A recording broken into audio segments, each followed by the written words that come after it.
Quello che stiamo ascoltando è un brano dei Gottardo Project, discoteca Marameo, Gottardo Project. Abbiamo qui ospite in studio Alberto Gottardo, proprio leader di questo gruppo che abbiamo sentito canta in lingua veneta, e abbiamo anche ospite Gianrico Cuppari, promoter e manager discografico di un'etichetta proprio che vuole dar spazio ai gruppi trevigiani. Buongiorno a entrambi per essere qui con noi questa mattina. Buongiorno a voi. Buongiorno.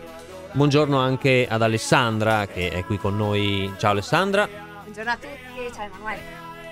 Allora, intanto come nasce questo progetto, proprio Gottardo Project? Nome in inglese però si canta in lingua veneta, insomma c'è questo, diciamo, questa apertura europea un po'. Certo, no? Il Gottardo Project parte da un'idea mia, dato che ho dato anche il cognome non a caso, e abbiamo scritto delle canzoni. Quando ci siamo trovati a dire in che lingua le cantiamo, le cantiamo in inglese? No, perché zero assoluto.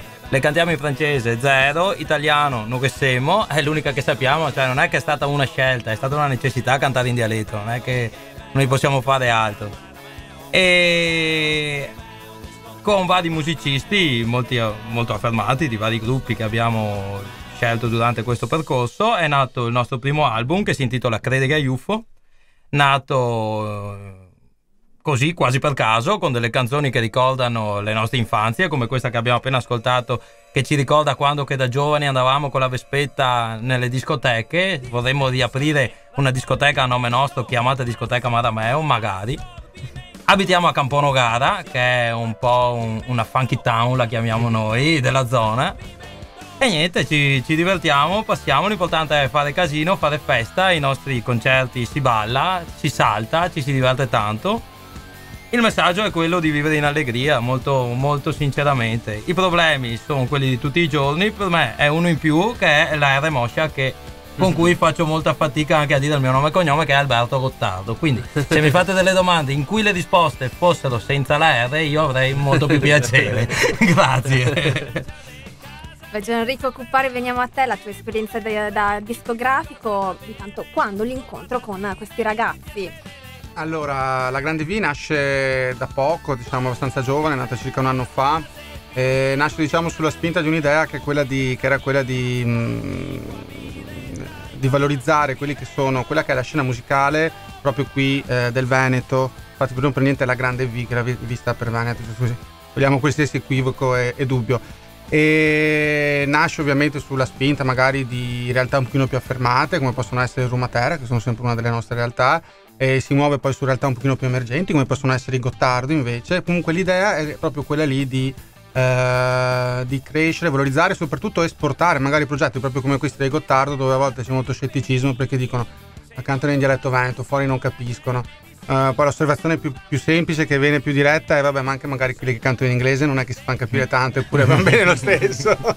e quindi diciamo il nostro progetto è questo qui. Noi siamo attivi da circa un anno, abbiamo fatto già svariate uscite, tra cui appunto i Gottardo, l'ultimo disco di Rumatera che è Gente Molesta, il disco dei Limoni che si intitola I Limoni, un disco di un gruppo che si chiama i Sex on the Beaches, che sono appena usciti con l'EP, gli E-Box, i Polar for the Masses, che sono di Vicenza, su tutte realtà comunque tra il veneziano, il padovano e il vicentino. Aspettiamo di trovare qualcosa anche sul trevigiano, speriamo magari che dopo questa trasmissione qualcuno ci contatti, e più che volentieri, insomma. Ecco, ma ciò che accomuna questi gruppi è, giustamente sottolineavi la provenienza territoriale, sì. C'è anche una linea a livello di sonorità. Sì, allora come grande V effettivamente abbiamo diciamo un filone conduttore, che anche quando ho sentito parlare Alberto effettivamente è quello lì, dell'idea di musica come intrattenimento puro, cioè divertimento.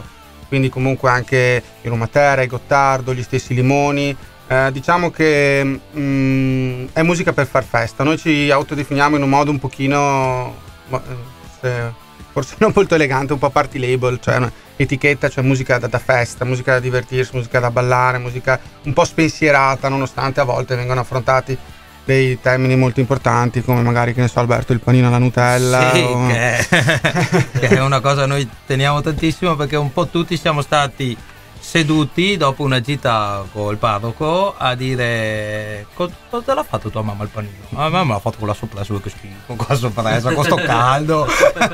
E chi tirava fuori quello con la Nutella e il pancaré era proprio il top, cioè, no? Ecco, molte volte, no, anche questi gruppi vengono etichettati, no, come tipo rock demenziale, insomma penso anche ad altri gruppi magari che cantano in lingua veneta, però magari dopo si va a sentire anche le sonorità sono, diciamo, proposte anche da musicisti, insomma, che sanno il fatto loro. Noi e i nostri gruppi e noi come etichetta non li consideriamo assolutamente come rock demenziale, nonostante sia una cosa che succede, non c'è niente da dire, succede molto spesso. Forse viene frainteso una certa goliardia nell'affrontare alcuni temi, o magari semplicemente l'affrontare temi magari della vita molto quotidiana e molto spiccioli, diciamo, in maniera un po' come demenziale. In realtà, anche se uno ascolta pezzi dei Roma Terra, che sono un gruppo comunque che ha più storia perché ha 4 dischi, non hanno diciamo realmente delle realtà demenziali, affrontano semplicemente, descrivono una realtà che è la realtà quella come di tutti i giorni. Poi è chiaro, insomma, un po' di goliardia, un po' di divertimento, un po' di goliardia nell'affrontare i temi c'è sempre, però adesso senza da qui andare al demenziale. Diciamo, per esempio, gruppo demenziale, noi tutti quanti pensano al principale, più importante, che è Elio, però forse anche stesso Elio non mi piace tanto forse essere definiti No, così.